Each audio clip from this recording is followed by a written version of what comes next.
Mobile को छानते छानते अलग अलग गुप्ता साहब के भी मोबाइल, साथ में लखानी के भी मोबाइल के कॉल डिटेल कि किन से ज्यादा बात हो रही है, जितने नंबर थे उन सब नंबरों पे कॉल किया जा रहा, उसमें कोई भी सस्पेक्ट नहीं मिला जिसके ऊपर शक किया जा सके। गुप्ता के भी नंबर को देखा गया, जो जो उसने कहा जितने बजे कॉल आया फिर वो उतने बजे गए, वो भी सब सच मिल रहा था। ये सारी चीजें हो गई। अगला दिन आ गया मंडे के बाद ट्यूसडे। अब ट्यूसडे को पुलिस ने जो रात को मिसिंग कंप्लेंट थी अगले दिन उसको किडनैपिंग में दर्ज कर दिया, क्योंकि रात भर आए नहीं, पता है नहीं, तो पुलिस को भी लगा ये किडनैपिंग का मामला है। अब कोलकाता के पुलिस कमिश्नर भी इस केस में इन्वॉल्व हो गए, तो ये हुआ कि हाई प्रोफाइल मामला है, ढूंढो। अब पुलिस की टीम फिर से बैठी कि कहीं पे कुछ मिसिंग कड़ियां हैं, तो उन्होंने सारी चीजें मोबाइल के इस डिटेल कॉल के साथ टावर के लोकेशन सब देखना शुरू किया। अचानक फिर कई बार देखने के बाद पुलिस को लगा कि कुछ मिस कर रहे हैं। उन्होंने फिर से जो अनिर्बन गुप्ता थे उसके मोबाइल का पूरा डिटेल था, सीडीआर निकाल रखा था, तो उन्होंने फिर से पूछताछ की। बताया कि आप पूरी सीक्वेंस बताओ, कितने बजे आए, कितने बजे गए। इधर घर से पूछा कितने बजे लखानी निकले, घर वालों ने बताया दोपहर का वक्त करीब 3 बजे का, वहां से जाने में करीब आधा घंटा 3:30, निकलने का टाइम करीब 5, पौने 5। अब जब टाइमिंग को पुलिस ने कैलकुलेट करना शुरू किया, फिर सारे मोबाइल नंबर देखने शुरू किए लखानी के भी।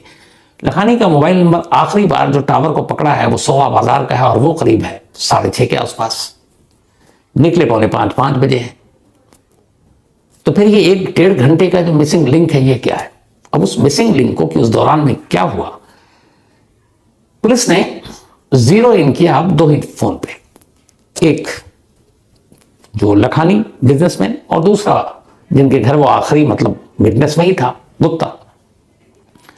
तब गुप्ता के जब मोबाइल को दोबारा से उन्होंने बारीकी से खंगाला तो एक चीज पाई कि जिस वक्त गुप्ता ने बताया था कि भव्या लखानी उनके घर आए थे, उस 3 से करीब पौने 5 के दरमियान अगले 1-1.5 घंटे में गुप्ता के मोबाइल पर बहुत सारे कॉल आए, लेकिन वो सारे कॉल शक के दायरे के बाहर थे। लेकिन एक कॉल ऐसा था जो उस गुप्ता के घर जब लखानी पहुंचे उस दौरान भी आया और कई बार आए, और जब वो उसके हिसाब से वो निकल गए लखानी, उसके बाद भी उस के 3-4 कॉल आए।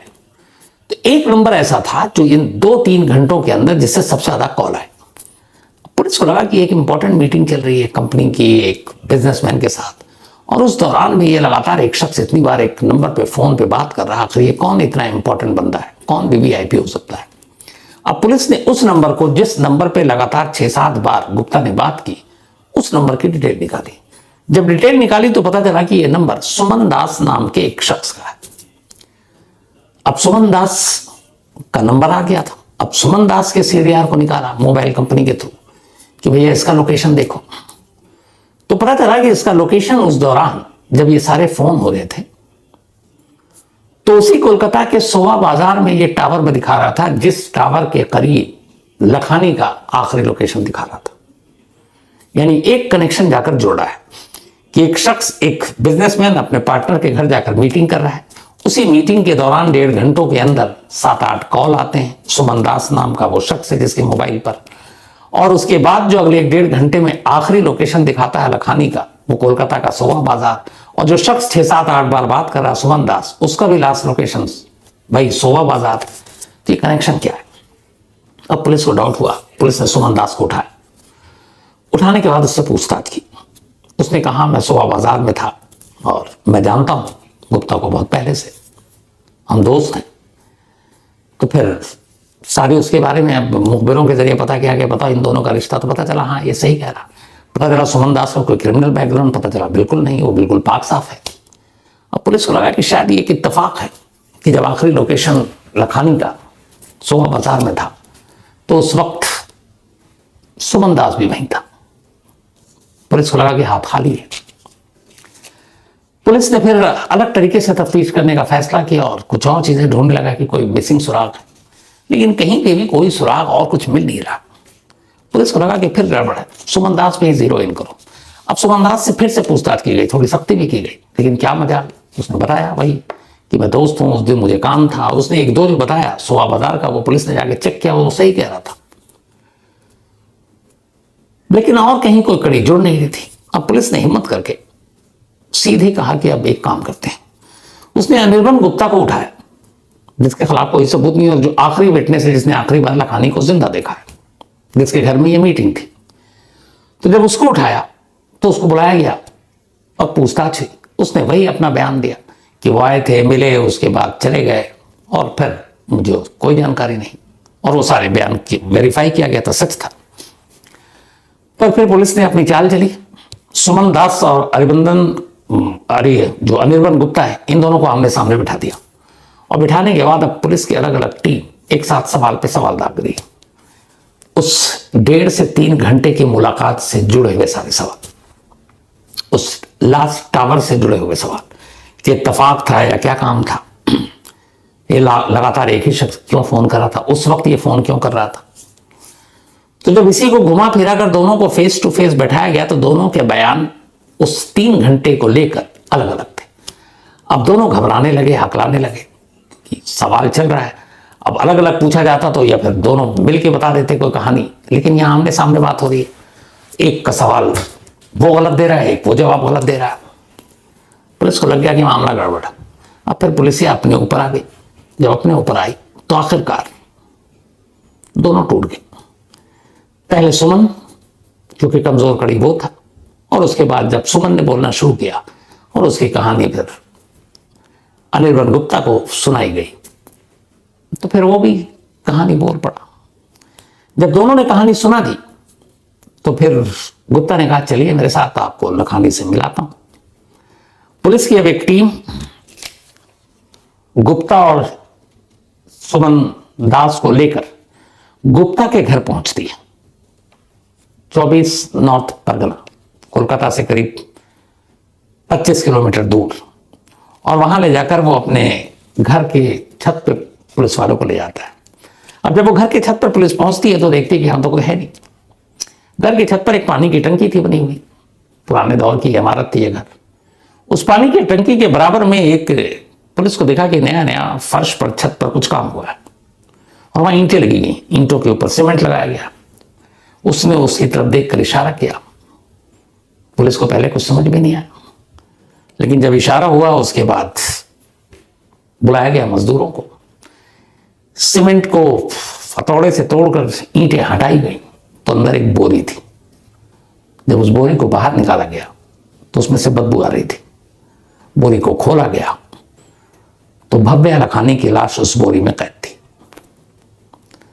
और उसी बोरी के साथ उसी गड्ढे में एक बैट था, क्रिकेट बैट, स्टंप, वही क्रिकेट वाला, और साथ में कुछ और चीजें। अब ये सारी जब चीजें पुलिस के सामने आई तो पुलिस को लगा शायद लखानी कहीं हो, किडनैप हो, कब्जे में हो। लेकिन अब छत पर उसी गुप्ता के, जिस गुप्ता के साथ बिजनेस स्टंप था, एक पानी की टंकी के साथ ईंटों के नीचे बोरी में बंद कर लखानी की लाश को दफना दिया गया था। लाश बाहर निकली, पुलिस ने कहानी पूछी। उन्होंने बताया कि एक्चुअली मैं एक फार्मा कंपनी में काम करता था, तब हमें बिजनेस मिलता था, डील होता था, फार्मा कंपनी की लखानी चलाते थे। फिर कुछ अनबन हो गई, कुछ करप्शन किया, कंपनी ने निकाल दिया। लेकिन ये बात लखानी को पता नहीं, उसे लगा ये कंपनी से जुड़ा हुआ, उस कंपनी से भी काफी बिजनेस लखानी को मिलता था। तो उसने उस नाम पर लखानी उसको पैसे देते गए, और ये पैसे वो खुद बैंक से निकालता रहा, एक फर्जी नाम से अकाउंट खोलकर कंपनी के एक सीनियर अफसर के। लेकिन करते करते ये पैसे 50 लाख की रकम हो गई, और जब लखानी इधर बीच में अब ये पड़ गए कि उस कंपनी के बड़े अफसर से मिलना है ताकि बिजनेस को और फैला, उसे लगा कि अगर कंपनी के बड़े अफसर या कंपनी तक लखानी पहुंच गए तो ये सारा भांडा फूट जाएगा कि इस कंपनी का तो वो मुलाजिम ही नहीं है, कब का बाहर हो चुका है, और फिर 50 लाख रुपए देने पड़ेंगे, हो सकता है जेल जानी पड़े। इसीलिए इन चीजों से बचने के लिए जब लखानी ने जोर दिया तो उसने कहा ठीक है, आप 11 मार्च मंडे को मेरे घर आ जाइए, कंपनी के अफसर को यहीं बुला लेते हैं। लखानी पहुंच गए।